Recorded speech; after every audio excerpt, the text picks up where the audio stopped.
Umat pemenang, jumpa kembali bersama dengan kami di program Doa Berkuasa. Gimana kabar hari ini umat pemenang?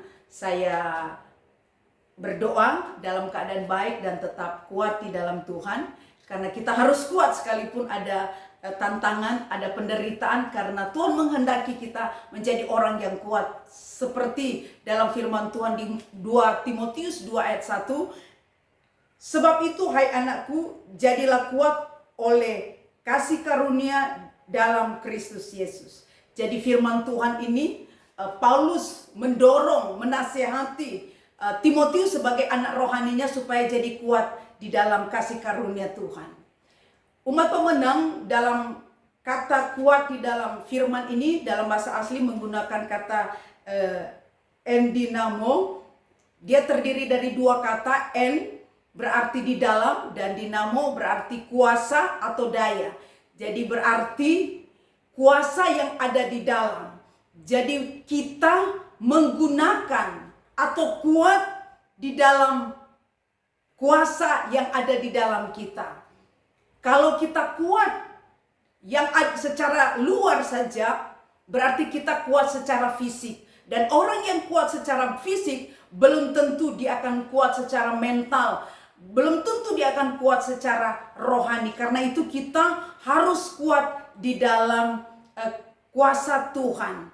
Karena itulah Paulus mengingatkan kepada Timotius dan mengingatkan juga kepada kita di akhir zaman. Kenapa kita harus kuat di dalam Tuhan? Karena bagaimana kita mau mengingatkan, mau menasehati, mau menguatkan orang di sekitar kita, kalau kita sendiri tidak dikuatkan atau kita tidak menjadi orang yang kuat. Kita harus menjadi orang yang terus-menerus dikuatkan supaya kita juga boleh menjadi orang yang boleh membawa pengaruh, boleh menguatkan orang lain. Dan hal yang kedua, kenapa kita harus kuat di dalam Tuhan?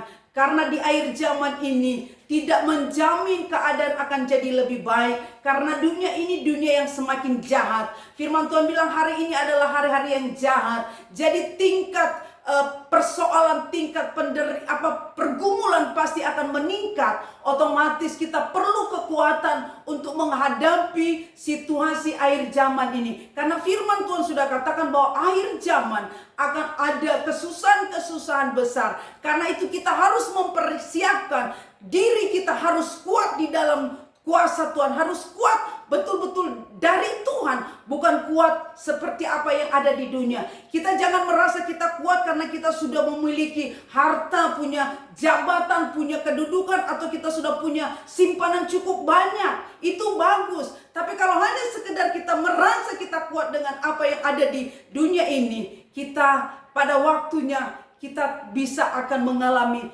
kelemahan. Kita bisa mengalami kehancuran. Karena apa? Hal itu hanya bersifat sementara. Sementara kita ada mengejar dalam kerajaan yang tidak tergoncangkan. Sementara kerajaan dunia ini adalah kerajaan yang mudah digoncangkan. Karena dunia ini adalah medan peperangan kita. Bukan hanya peperangan secara rohani, tapi peperangan secara fisik. Karena itu kita harus mempersiapkan diri kita supaya menjadi orang yang kuat. Sehingga Paulus mencontohkan atau memberikan analogi bagaimana menjadi orang atau pengikut Kristus, sehingga dia mencontohkan kita sebagai seorang prajurit.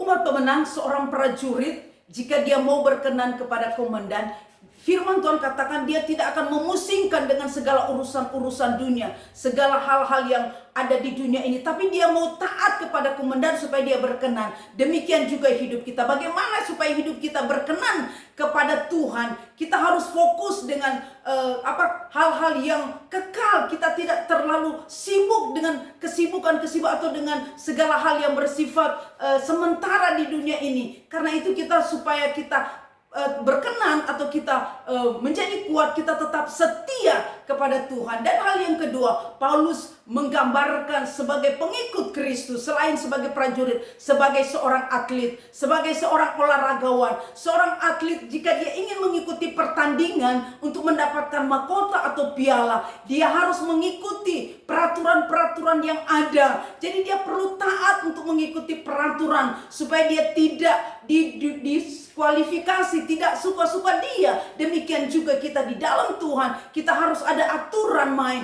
Kita harus taat kepada peraturannya Tuhan, supaya hidup kita apa? Supaya kita boleh mendapatkan piala, mendapatkan mahkota kekal kemudian. Kita harus perlu ketaatan di dalam hidup kita. Karena itu jadilah kuat, karena itu tetap setia kepada Tuhan. Dan hal yang ketiga, Paulus menggambarkan seorang yang mengikut Tuhan harus apa? Seperti petani. Katanya petani bekerja keras. Jadi kita juga dituntut untuk apa? Bekerja keras. Harus rajin bekerja supaya apa? Supaya kita yang mendapatkan hasilnya, kita yang menikmati hasil panen duluan. Jadi kita diminta oleh Tuhan supaya kita sebagai anak Tuhan, sebagai pengikut Kristus, jangan malas, kita harus rajin, kita harus bekerja keras supaya apa? Kita tidak menyerah, tidak bosan, tidak jenuh. Sebagaimana kita belajar dari seorang petani, dia tidak menyerah sekalipun ada hujan, ada panas. Dia tetap melakukan pekerjaannya sebagai petani. Dia merawat kebun-kebun, dia merawat tanaman dengan baik. Dia tidak jenuh sekalipun mungkin bangun pagi dia harus ke kebun. Itu terus yang dia lakukan. Karena dia tahu dia akan mendapatkan hasil yang dia kerjakan. Jadi demikian juga kita. Jadi janganlah orang yang malas, yang tidak mau bekerja. Karena ada orang yang berhasil sama-sama petani, tapi yang satu berhasil, satu tidak. Ya bedanya karena apa? Karena rajin bekerja, kerja keras, tidak menyerah. Karena itu juga kita mau menikmati berkat Tuhan, sama-sama kita sebagai anak Tuhan. Tapi kalau kita tidak mau sungguh-sungguh, tidak mau bekerja keras, tidak mau rajin beribadah, rajin bersekutu, atau berdoa, baca firman dan sebagainya, jangan harap kita menikmati janji atau berkat Tuhan. Karena itu biarlah kita jadi kuat. Biarlah kita tetap setia dengan Tuhan dan taat kepada Tuhan dan mau bekerja untuk kemuliaan Tuhan. Amin. Kita berdoa. Terima kasih Tuhan, firman-Mu sudah disampaikan. Biarlah Tuhan meteraikan firman ini supaya akan berhasil memulihkan, menjamah hati kami. Ampuni kami Tuhan, jikalau selama ini Tuhan mungkin kami merasa kami sudah kuat, kami hebat, karena kami sudah punya simpanan, punya rumah, atau punya jabatan kedudukan, sehingga itu kami sudah merasa cukup bagi kami Tuhan. Walaupun Tuhan itu baik bagi kami, tapi sesungguhnya yang menjadi prioritas kami adalah kita harus kuat di dalam Tuhan. Karena hal-hal yang sifatnya sementara ini suatu saat bisa lenyap, bisa hilang, bisa habis Tuhan. Karena itu biarlah firman ini mendorong kami untuk tetap kuat di dalam Tuhan, supaya kami tetap berkemenangan di dalam Tuhan. Tuhan tolong kami supaya kami tetap berfokus kepada Tuhan, berfokus kepada kekekalan Tuhan. Karena itu mampukan kami untuk menjalani hari-hari hidup kami, hari demi hari Tuhan. Sekalipun memang akan ada banyak tantangan, ada banyak pergumulan yang kami harus lewati di akhir zaman ini, tapi kami percaya ketika kekuatan Tuhan ada di hati kami, ada di hidup kami, maka kami akan menjadi orang-orang yang kuat. Karena itu ajar kami untuk tetap setia kepada Tuhan, untuk tetap taat kepada Tuhan, dan kami terus bekerja dan terus berjuang bersama dengan Tuhan. Kami tidak akan menyerah, sehingga pada akhirnya kami akan memperoleh mahkota kemuliaan yang Tuhan janjikan. Sekalipun memang tidak mudah untuk mendapatkan, tapi kami percaya dengan Tuhan kami akan cakap melakukan perkara besar. Karena itu Tuhan, kami berdoa buat umat pemenang yang mungkin sudah mulai lemah, mulai kehilangan pengharapan, mulai tidak bergairah Tuhan. Mungkin karena ada persoalan, ada pergumulan, ada tantangan yang begitu berat menimpa hidup mereka. Biarlah Tuhan mereka boleh bangkit menjadi orang-orang yang kuat di dalam Tuhan. Karena kami tahu orang yang bersandar kepada Tuhan, orang yang mengandalkan Tuhan akan diberkati. Dan orang yang menanti-nantikan Tuhan akan mendapatkan kekuatan baru. Karena itu Tuhan, pulihkan umat Tuhan. Jikalau mereka mulai lemah, berikan semangat gairah baru, berikan roh dan pengharapan yang baru, supaya mereka tetap kuat untuk mencapai mahkota kehidupan yang Tuhan beri. Supaya kami tidak menyerah Tuhan, tidak menyerah di tengah jalan, tapi kami akan bersama meraih yang janji-janji Tuhan. Karena itu kami percaya Tuhan akan bersama dengan kami sampai kesudahan. Karena itu biarlah kami tidak akan menyangkal Tuhan di saat kami sedang kesulitan, kesukaran. Kami tetap pegang iman kami, pengharapan kami kepada Tuhan. Karena kami tahu pengharapan dalam Tuhan tidak pernah akan mengecewakan. Diberkatilah umat Tuhan dimanapun mereka berada saat ini Tuhan.